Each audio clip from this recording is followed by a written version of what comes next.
Hi, it's Frida. This is your evening broadcast 8192. Wow, it's really raining out there. Damn, I can really hear it from here. We have a few leaks. Put some pots and bowls under them. Thanks, Ron, for lending us your extra pots and bowls. I hope you had a good day despite the weather, although it was really nice earlier, huh? I had a good day today. I met a new friend. She's gonna join us in about a minute or so. Maybe you saw her earlier around lunch, or if you didn't get a chance to meet her, then you'll meet her in about a minute. Or if you met her already, but you still wanna hang out, I'm sure there's plenty that we can talk about. Wow, so this is broadcast 8192, is that right, Emily? Oh, wow, that's a lot of broadcasts. I came in around the 5s, so I've only been here for about half of them. And back then, in the 5s, let's see, I did Night Noise, and we had the swap show, and the bird show, that's right, and people were just coming in and dropping off tapes all the time, and now, well, now it's just the evening broadcast.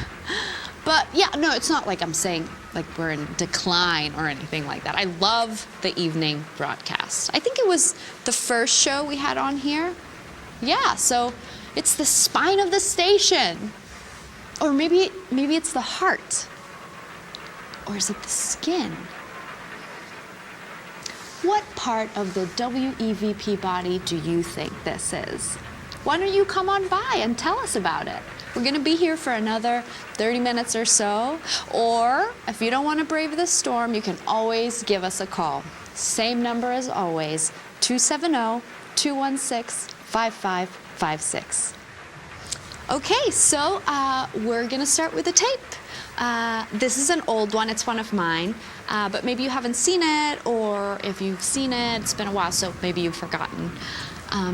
So this is one I made several years ago, back when I was really into history, local history, the history of this place here. So in it I share some of my research and some of my thoughts about some people that lived here a long time ago, but before the company, before the airstrip, like over 100 years ago. Okay, so I hope you enjoy it. Ready, Emily?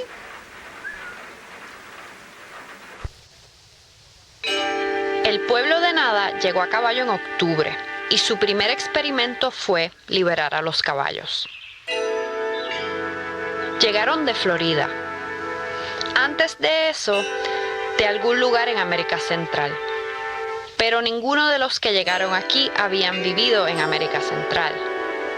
La comunidad se reconstruyó a sí misma, persona por persona, en los años entre medio.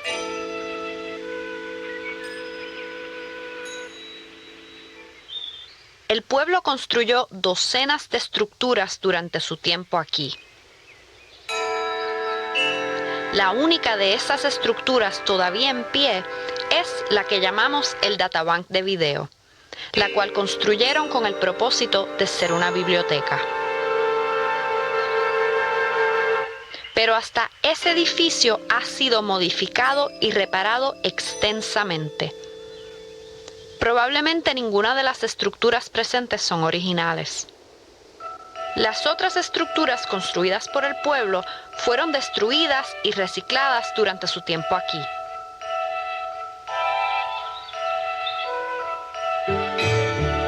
La única razón por la cual conocemos de esas esculturas o cualquier otra cosa del pueblo es por las anotaciones detalladas que escribieron, sellaron y preservaron en la biblioteca. Este fue su credo. Todo es un experimento. Eran una comunidad científica. Ellos creían que los comportamientos humanos, físicos, sociales, psicológicos, emocionales, espirituales, todos estos comportamientos son fenómenos que se forman a base de su ambiente.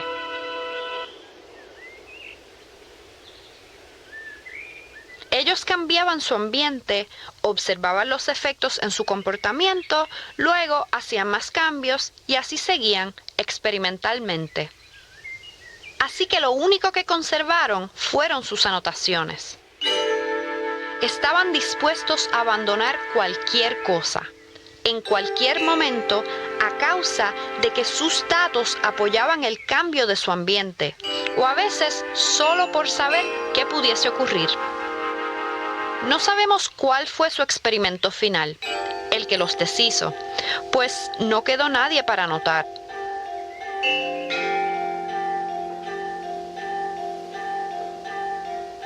Probablemente fue una catástrofe moral y no una falla de salud o seguridad. Si hubiesen experimentado con alguna receta o una nueva escultura y los hubiesen envenenado o enterrado, seguramente alguno de esos científicos hubiese escrito algún documento justo antes de morir. Así de fuerte fue su compromiso al proceso. No, debe haber sido algo que socavó su fe en el proyecto, completamente.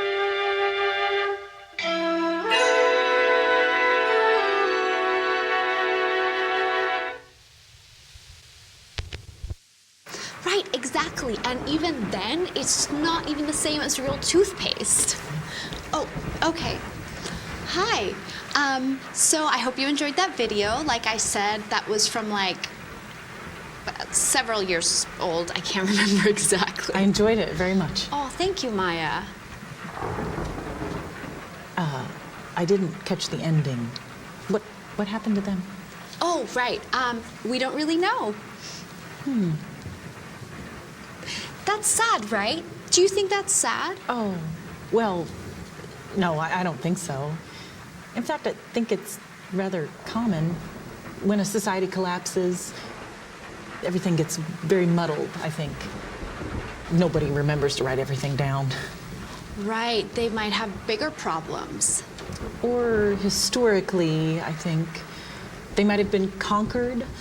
Conquerors don't usually preserve their subjects' records. Oh, right. Wow. Well, do you think it's sad? Yeah. Why do you think so? Oh, I don't know. I'm sentimental. Hi, everybody. This is our guest, Maya. If you're watching us at home, you probably met Maya earlier today. She was kind of, doing the rounds, right? That's right. And then we had a meal together. It's very nice, thank you. But for those of you who maybe didn't get a chance to meet Maya or who maybe didn't get to hear all about your project, Maya, would you mind telling the folks at home a little bit about yourself? Yes, sure. So what do you do? Oh, well, I'm an artist, just like you, just like everybody here, I think. Everybody I met here today is an artist? Right, everyone's an artist. Oh, right, but also here. Yeah, everyone who ever lived, it's part of being human. Yeah, I agree, but when I ask someone here, what do you do? They always say, I make videos of trees, or I'm working on an opera, or I maintain the sanding image processor. No one ever says, I'm an electrician, or I'm a grocery bagger, or I'm an office manager here. Right. Is it an artist colony? Oh, no. Maybe ad hoc. Well, we all came here for the station, basically, to work on the station. There were some folks here at first who had straight jobs for a while. Then they left, or they switched over. And then the company pulled out, but they had to keep the station going for legal reasons. Oh, you have a corporate patron. No, not really. They don't maintain anything, and they don't really pay for anything. Oh, except for the one power line. Maybe you saw it coming in from the forest? Oh, right. I followed it out here. Oh, of course. Of course, it's the only way to find this place. So they can't tear that down, and they can't shut down the station, but they don't really maintain this place against the weather or regular wear and tear. Sounds precarious. That's the word for it. Right. So you came to see the mounds. Yes, exactly, the mounds. To summarize, I'm an artist and I work with earth as my medium. I make piles of dirt, very large piles of dirt. Mountains. Well, hills, let's say. And I'm working in the tradition of some of the people who used to live here in this land hundreds, even thousands of years ago, and built great mounds of earth. Native Americans. Yes, pre-colonial. Some of their works have been wiped out over time, but it's a testament to their ingenuity and craftsmanship how many of these mounds have survived hundreds, even thousands of years. I travel a lot in this region and I make sketches of these surviving mounds, which is how I heard about you and your beautiful ancient mounds that you have surviving right here in this town. So I parked my car and followed the power line through the woods, which was about 2 days' walk from wherever I was. I followed directions. All alone. Brave. Well, I was worried about bears. Oh, right. Yeah, we haven't seen those around in a while. Oh, really? Yeah, they used to be a big problem, but I don't know. I guess they found somewhere else to congregate. Oh, yeah, so we're gonna put on another tape. Will you stick around, Maya? Absolutely. I'm not going anywhere in this storm. Right, no one's going anywhere in this storm. Okay, so the next video we're gonna watch is a new one, actually. I haven't even seen it yet, but Ron brought it in this morning, and he's gonna come out in a couple of minutes to tell us more about it, but we're just gonna watch it first so we can get the full effect. But I will tell you the title because he wrote it on the box. Ron calls this video Wild.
So, okay, Ron, anything that you want to tell us about that tape?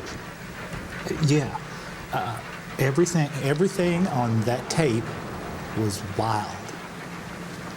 Really? Everything? Wild stuff indeed. Even the horses? Well, everything on that tape was wild. Were the horses wild? I thought those were the horses here. Oh, the neighbors? Oh, we call the horses here the neighbors. No, I didn't recognize that one. I don't think there's any wild horses anymore. Really? How could that be? Oh, well, they've all been domesticated. Are the neighbors domesticated? We don't own them. No, they're feral. Oh, right. Well, in your documentary, you had said that the people who used to live here had freed their horses. Exactly. But you can free your pet cat, but it won't turn back into a panther. Right. What about the dogs? Yeah, Ron, was the dog wild? Everything on that tape was wild. It didn't look wild to me. I guess it's a matter of perspective. Well, I don't think I agree, but hey, it's time for the weather. Well, I can tell you it's going to be pretty wild. I can hear it from here. Yeah, it's getting pretty intense out there. Do you get storms like this often? More and more. Oh, right. All right, we're gonna go over to the weather report with Elmo, and lucky us, we have Serrano Cole to add a little bit of drama musically. Oh, and I hear he's gonna be over at the Rum Colony if you wanna get a drink after the show. All right, let's go live to Elmo with the weather report.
Thanks, Elmo and Serrano.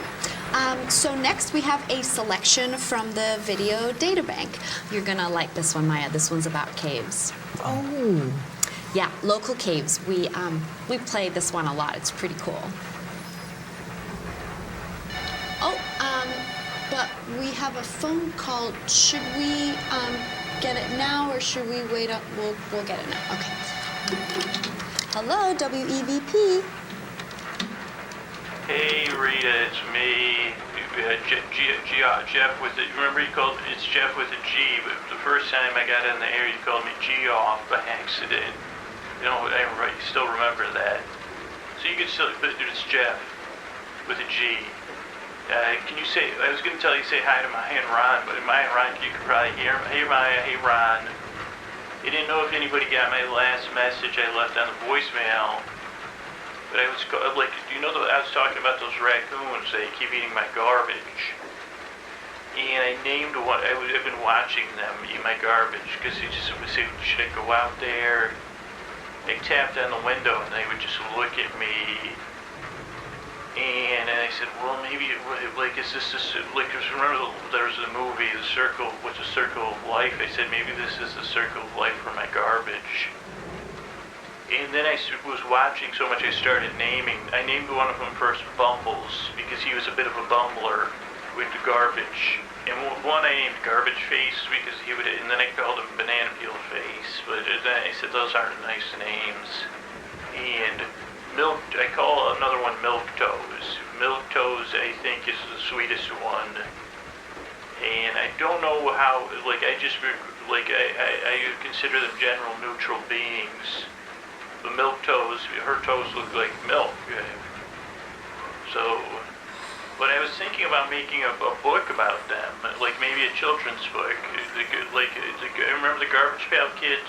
These would be like, I couldn't call them the Garbage Pail Raccoons.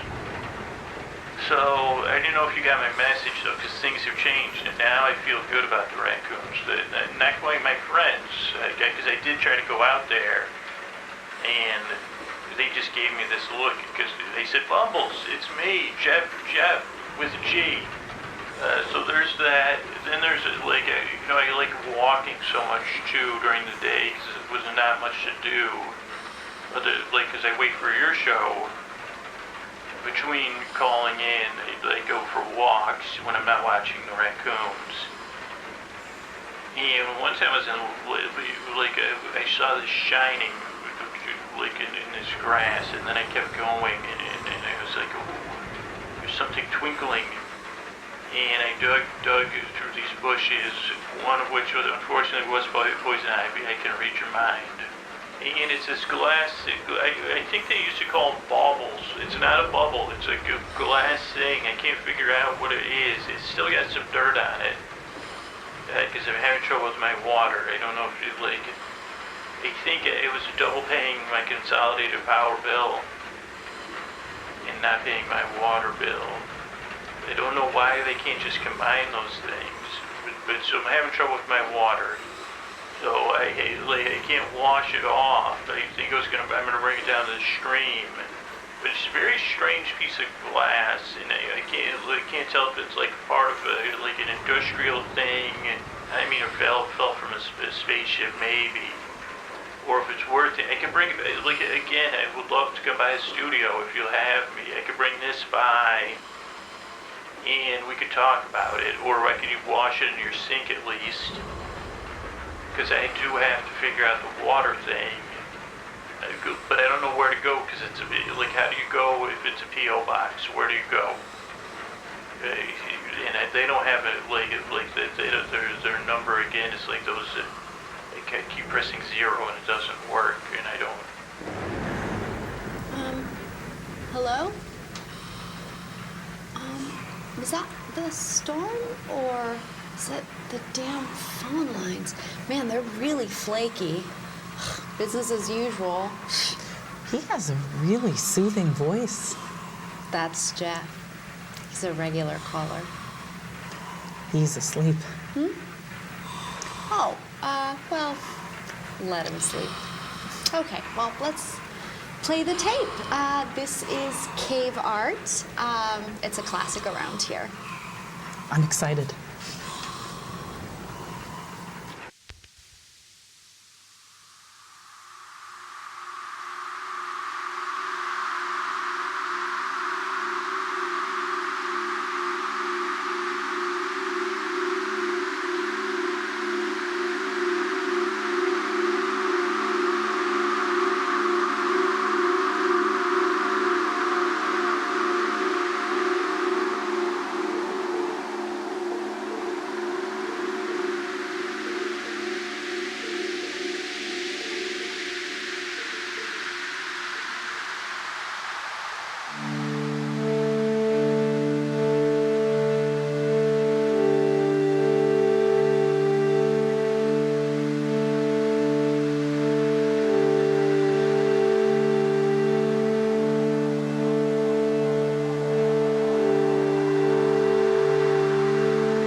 That was great. I like that one.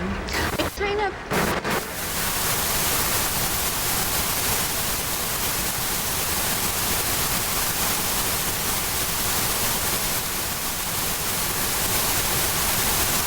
Wow, so just completely? Yeah, just completely shattered. Pass Ron on the way in. He's going to take a look and see if there's anything he can do. Will they be okay? Ron knows what he's doing. He used to be a firefighter. It's a little bit different though, right? I guess. Oh, thanks. I brought my work. Oh, good. Nikki reads her poetry. It's a weekly feature of our broadcast. Great. I look forward to hearing it. Yeah, I just hope that we can keep going. We lost power a little while before, right? Better get started then.